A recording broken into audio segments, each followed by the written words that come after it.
First of all, I would like to express my gratitude for invitation to visit Sansa and NRF for sponsoring my visit, and of course convey my appreciation to Professor Pierre and everyone at Sansa and Hermos. Okay. My topic is about my topic is from ionic pyramids to ionospheric propagation, space weather research in Egypt.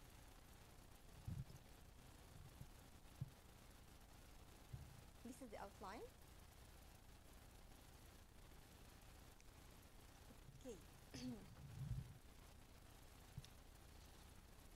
Of course, I am not a specialist in the Egyptology, but the majority of people around the world are interested to find out more about the pyramids and ancient Egypt. Also, there are two famous magazines are published this month and talking about the pyramids and King Tut. So I hope my presentation will be useful. The most important or the famous question, how many pyramids are in Egypt? At least 118 Egyptian pyramids have been identified. The Great Pyramid of Giza is the largest pyramid in Egypt. Pyramid of Djoser is the oldest pyramid in Egypt, and we will show all of these pyramids during our presentation. Pyramid of Djoser, which is Saqqara, is the oldest pyramid in Egypt. The king name is Djoser. Is constructed in the 3rd dynasty, and this type is a step pyramid. Looks like that. It's not a smooth step, and it is constructed in 2670 and 2650 BC. Its height is 62 meters. The base is 125 and 109. The location is Saqqara. It's nearest to Giza and south of Giza. Bent Pyramid. Bent Pyramid is the king name is Senefru, which is constructed in the 4th dynasty. And from here we can see it's not smooth, bent, curved. And also it is known as Southern Shining Pyramid. It is believed to be represented the transition form between the step-sided and the smooth-sided pyramid. So it is a transition form between that and that. Also, we can say bent pyramid is considered to be an experiment to true pyramid building. The red pyramid, which is the same for the same king, which is Senefru, and also for the fourth dynasty. It's located along 1 kilometer north to Bent Pyramid, and it is believed to be the first successful smooth-sided pyramid. It's made of red limestone, which is giving it this reddish hue, and its height is 105. The same height between Bent and Red Pyramid. We don't know why. The 3 pyramids of Giza. The greatest one is Khufu. The middle is Khafra. The smallest one is for Menkaura. And these 3 pyramids are associated to Menkaura.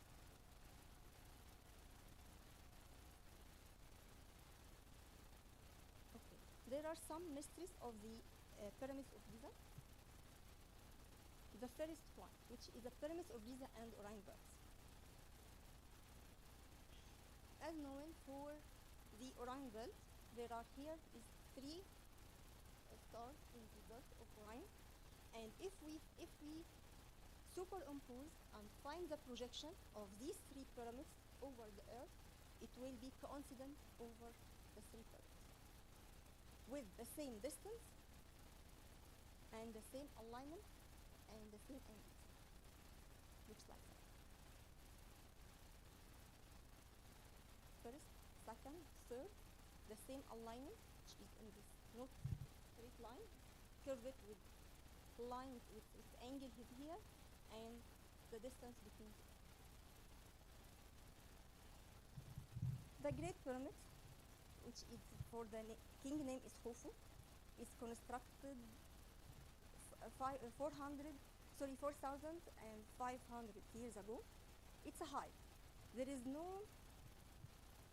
actual.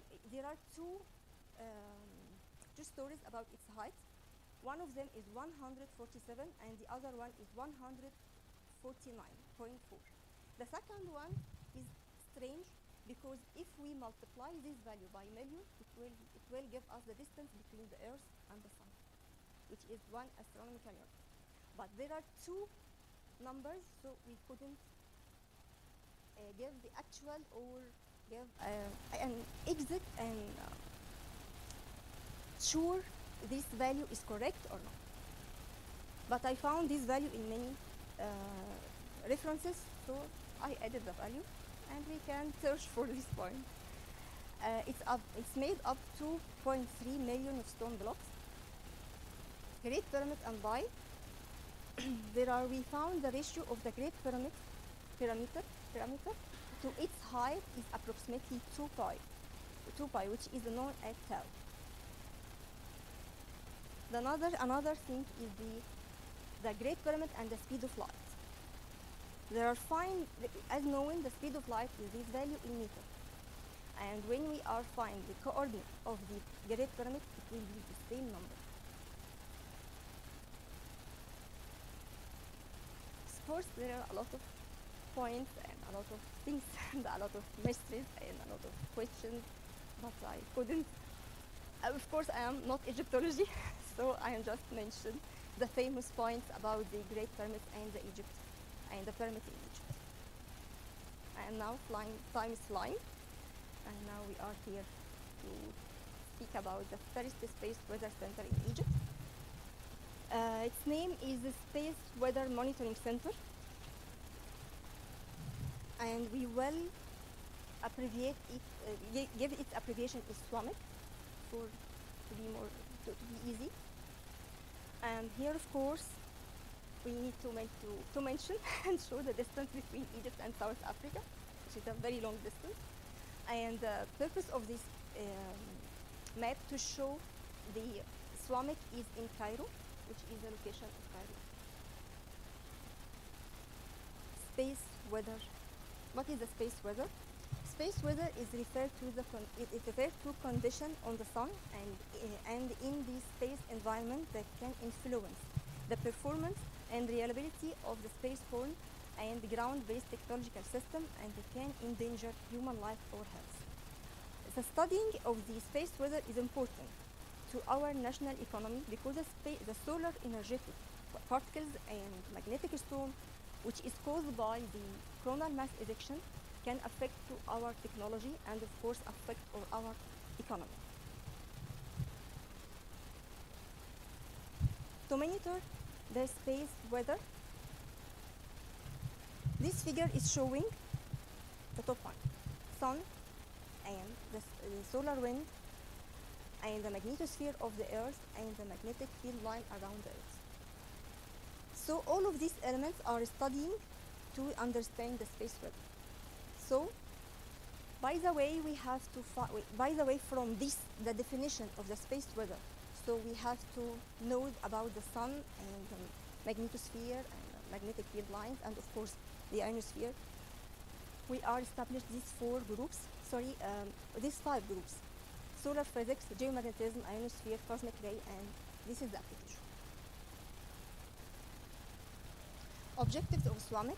SWAMEC has been established in 2008 in Egypt at Helwan University.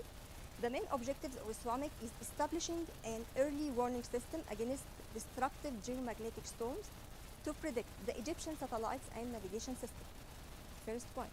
Second point is supplying methods to forecast the ionosphere, magnetosphere by using simulation models. Another thing is providing reliable estimates for the current state of the space environment. We will start with the first group, which is the solar physics group. And this one is the antenna of Callisto, which is the most important instrument which we are using in our center for studying the solar physics.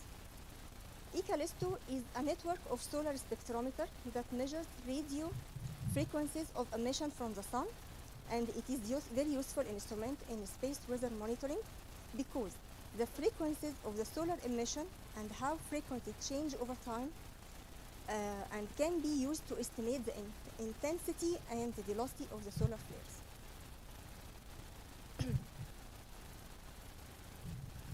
This figure is showing the solar spectrum for this is the plasma frequency, and this intensity was time, which is and this intensity of the radio waves which emitted by the sun. And the studying of the Callisto, we can use it for studying the radio burst and employ it in estimating the characteristics of coronal shock waves, CME speed, the coronal magnetic field strength. This is study for our colleague Hamad Nidal. He is studying the characteristics of the solar radio burst and the coronal mass and the coronal magnetic field. And this figure is showing the magnetic field of the sun.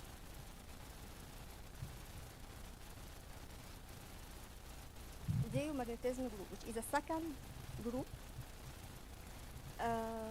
This is for MACDAS network, and of course in Egypt we have several magnetometers that can be used for the geomagnetic study. We have two stations, one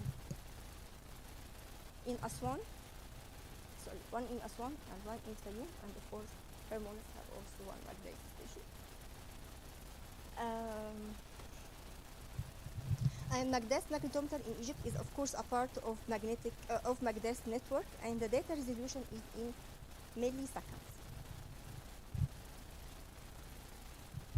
This is the application, or this is the first result of SQ current as observed at Aswan and Fayoum stations through the MACDAS African chain. Here, the first panel is showing monthly the A and B. The left one is showing the H component, and the second one is showing the D component, and this measurement in July and in January. The other one for H, one for D, and the post for July. And here we can see this figure is showing the magnetic field that changes with the latitude in time, and from the result we can observe that the magnetic field is changing higher than it's changing in January. The ionospheric group, which is my group. The first one, or the top panel, which is showing the model of the NE, electron density over the ionosphere, and the other one in the bottom is showing the one of our method which we are using to studying the ionosphere by using GPS satellite or GPS constellations or which satellite we will use, because there are many GNS systems and there are many different satellites at different altitudes. But here we can stay at the standard, and the standard studying is by using GPS. Okay, the ionospheric groups related to involved in research related to the models that can be used to predict radio wave propagation through the ionosphere and the effect of the ionosphere on the radio wave propagation. ionospheric research. Here we have the two parts. The first part is the ionospheric monitoring, and second one is ionospheric modeling.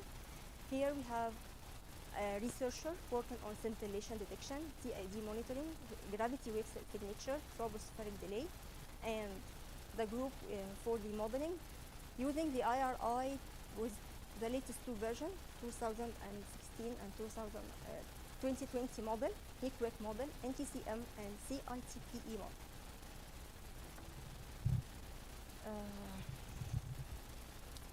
The most important question: why ionospheric monitoring over Egypt is important? This figure is showing the thick distribution over Africa at the mid of the day. And here from the location we can see the Egypt is under the peak of these two, which is called equatorial anomaly, which is two equatorial anomaly and two the peaks of the NE distribution. The second panel, which is showing the electron density versus altitude, through the magnetic latitude along the magnetic field line. Here we can find in Cairo or Egypt, especially Cairo, or the southern of Egypt, because all of this area is the southern of Egypt, is under the crest, which is very important. Also, we have two an international projects, which is one for CIDR and the other one is CISENDA. CIDR is coherent ionospheric Doppler receiver, and it operated with Helwan University, Alexandria and South Valley. And we can see up to here, all of this area is under crest of the equatorial anomaly, which is the most important part or most important phenomena which affect on the Egypt. The second instrument is CISENDA, which is a scintillation receiver. CISENDA is measuring the ionospheric scintillation, and already we have one in Helwan. The right panel is the antenna, and the left one is the receiver and the laptop. And of course, here the background is the Helwan University. This is my part. This is my modeling part, and this result is from my master. Here I have compared the median values of the NICWEC with the median values with the GPS over Helwan. And here I have used two stations, one for Helwan, another for Alex, to compare between them. Especially the distance between Helwan and Alex is 200 kilometers, so the difference is not large, but from the measurement we can observe the slightly change in thick, because Helwan is at the end of the crest, but Alex is at the end of the crest, but Helwan or Cairo is still under the crest. And this one, the other one here, I have compared between NICWEC and GPS along the Asian sector for 12 stations, one for high solar cycle and the other one for high solar cycle and low solar cycle, and to compare between them and validate the model during these two periods. The fourth group is the cosmic ray group. Cosmic ray is a studying of the high energy radiation that comes from the galactic cosmic rays, from the outer space. And of course, the very energetic particles, and its energy is very high, and it can penetrate the Earth, and we couldn't detect this energy. The cosmic ray lab facilities. There are 4 pyramidal scintillations. It's from Japan. 2 scintillator paddles, 3 resistive plate chambers, signal readout electronic models. Of course, I don't have any information about that because it's far away from my field. Space Environment Group, which is predict of space environment hazard may occur in satellite orbit. Analysis the space environment effect on satellite system and subsystem and component testing. Here is the research output from SWAMET. This is a statistical figure indicating the overall number of publication up to 2017, but of course it should be increased because we have publishing up to 2022 now. And now we have about 6 PhD holders and 15 PhD students and 12 master students until 2019. Other activities for SWAMET from 2010 to 2018, we have 7 successful local space weather summer schools that held in SWAMET, and over 200 of undergrad students and researchers participated. It is an annual summer school to introduce the space weather elements with hands-on sessions on the 4 groups. Also, we have an international collaboration or an international summer schools. This one in 2010, which France. Christine, but I don't see her. It's for Christine. Also, we are held in ISWI, which is an international space weather initiative, also in 2010. Another school on high energy physics, which also in 2010.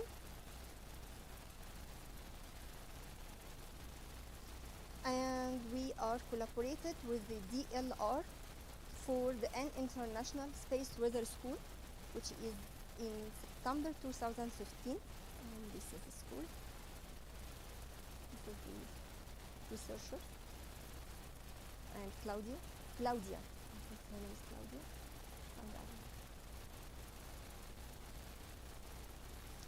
And the international workshop on space weather and navigation in Bani Suef in 2017, and it's the first time we have like the SANSA team. And here SANSA team like from it. And here in the Egyptian Museum. And also we have met again in 2019 in AGS, which is African Geophysical Society conference.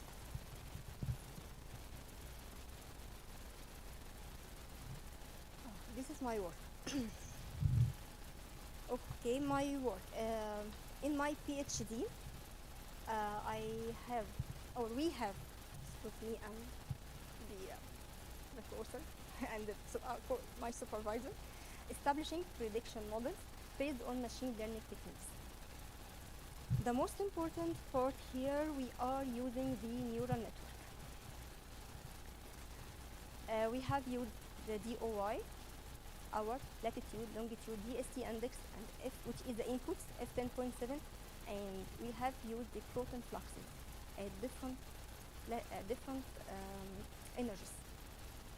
And we apply this method to find the output, which is the vertical tick, our top side vertical tick, because here we are using swarm satellite, and swarm satellite is measuring the top side tick over the Euro-African sectors.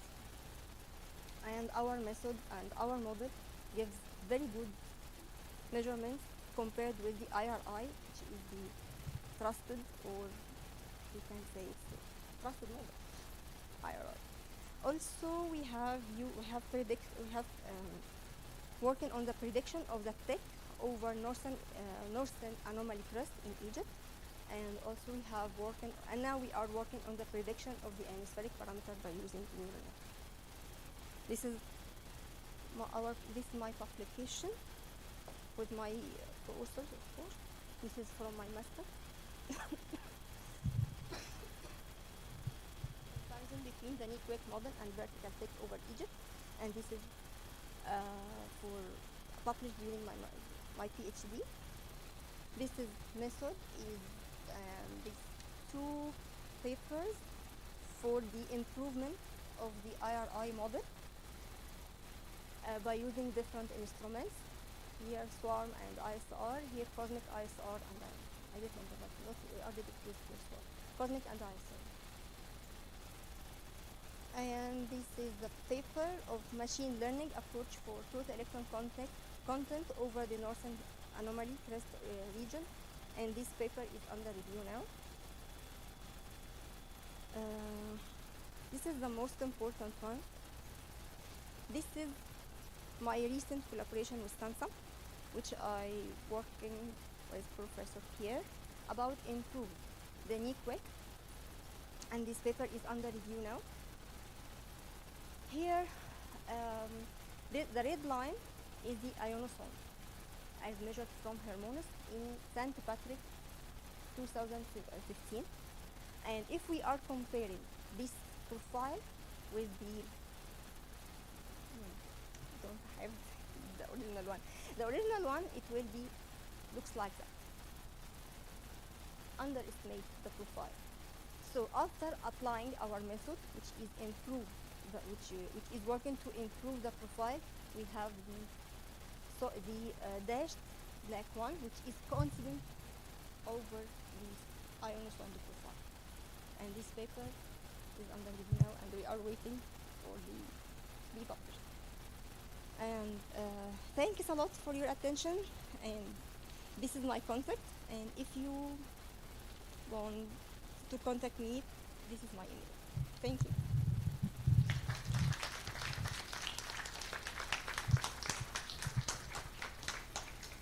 Any questions?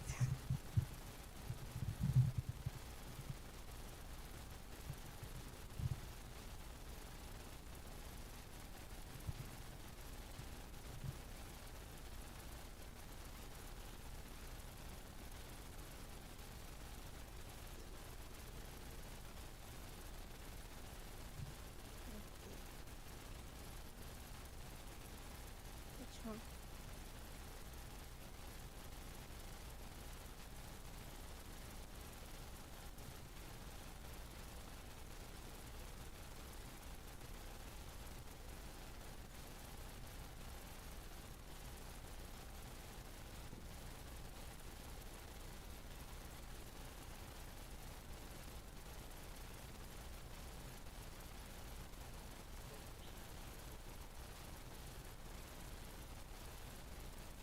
Couldn't hear you at all.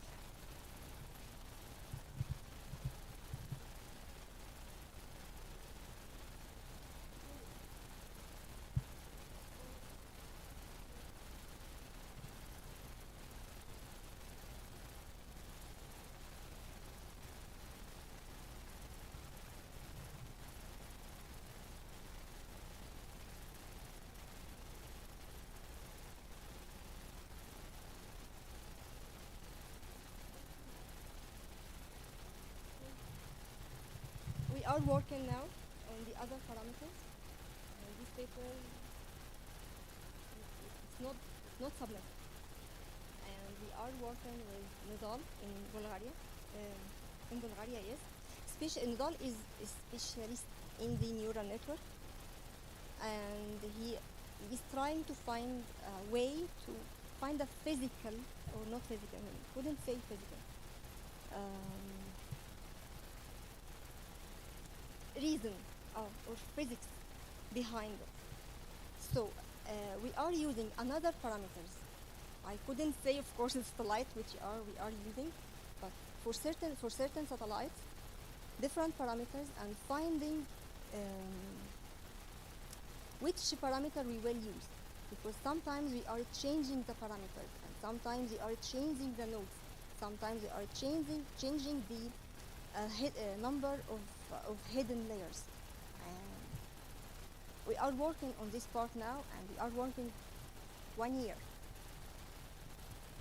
The data is huge for a long time, and we are changing many parts. For this part, for this paper, we have changed the work many times, because the first time we are adding AP index in the input, and we find the accuracy of the neural network is less. Especially swarm track is along the path. Do you see the track of swarm before? Track of swarm. It's a longitudinal, from the north to the south. So AP index should be affected. But when we are using AP index in our neural network, the results are bad. When we are removing the AP index, the results are good. Is good. But we don't know why and how. We are changing. And changing, we couldn't, of course, using this time series data or time series neural network, because the data is dense. For swarm, you have 5 measurements for 1 second. We trained the neural network for 5 years, and testing for 1 year. Data is dense. So we are trying and changing. This paper lasted for 1 year. Here, it's received in.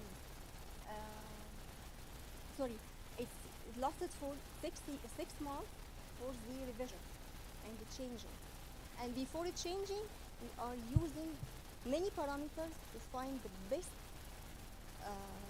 correlation and find the best parameter to finding the output.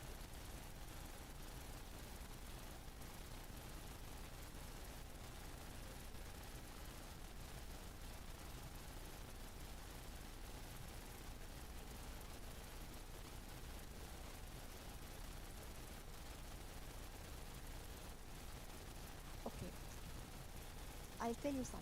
Let's read this paper first, because this paper we have made a lot of things. We have compared, because it's not one model, it's 4 models. Why? Swarm is ascending path and descending track. At the same, we couldn't say at the same time or the same local time. It changes slightly 4 minutes before. So I mean, now if I measure now, it's 6. Tomorrow, it's 5.546. 64. 64. So it's 4 minutes ahead. Okay. So we are divided 4 models. 1 ascending, descending for the quiet days, ascending, descending for the storm days, because the data is different. So let's read this paper first. I'll stay here I leave on 29th of March on Wednesday, so we can meet at any time and discuss about this paper.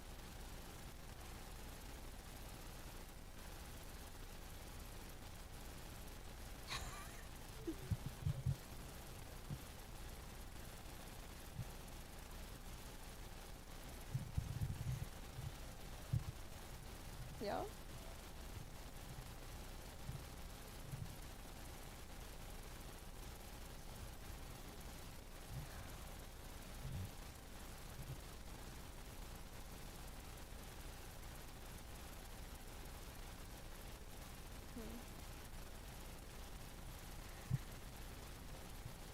You are correct. You are right. You are right.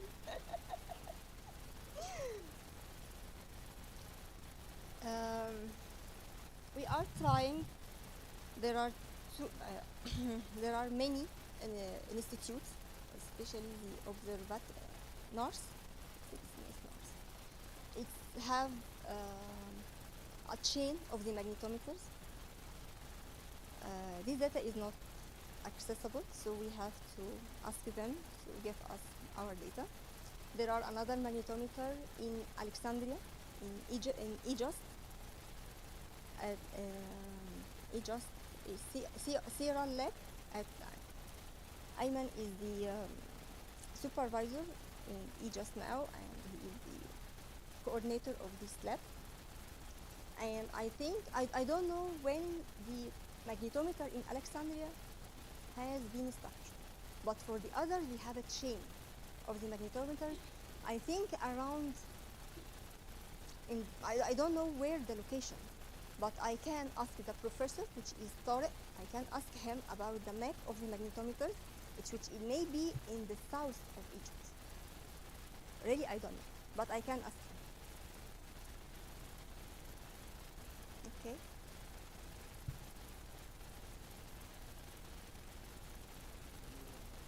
Oops. Of course, Professor Lian can answer. She's the first one. Okay. Okay.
We can try.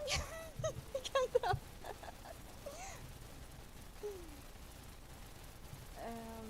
Okay.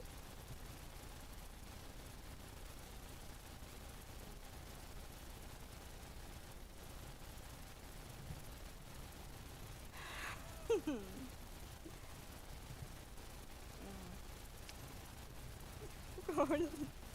Yeah. It's difficult to answer, yes. We can say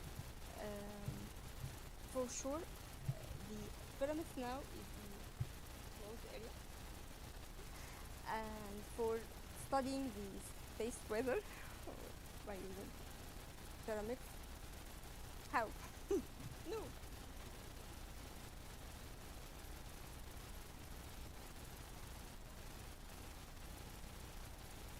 Hmm.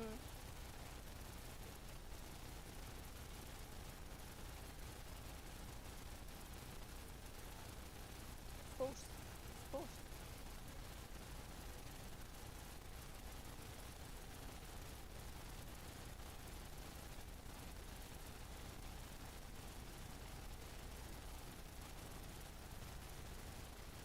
Of course.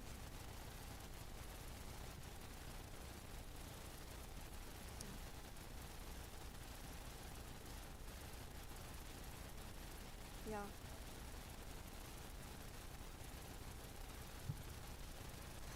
It depends because this location is in the west of the Nile, and sometimes they are transferring the stones and the blocks from the Luxor, which is the south of Egypt, and along the Nile to build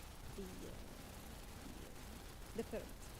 But they are trying and they were thinking to make something significant and to stand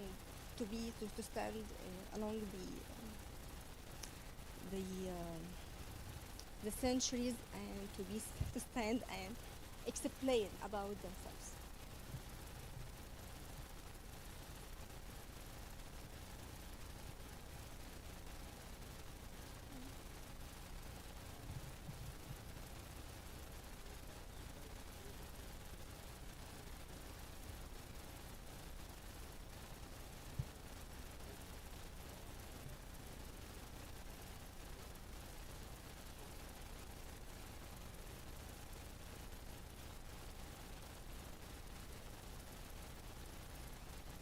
Okay, it's application of the space weather, and from observing the scintillations and TIDs and the other of the atmospheric phenomena, we can decide the effect or not.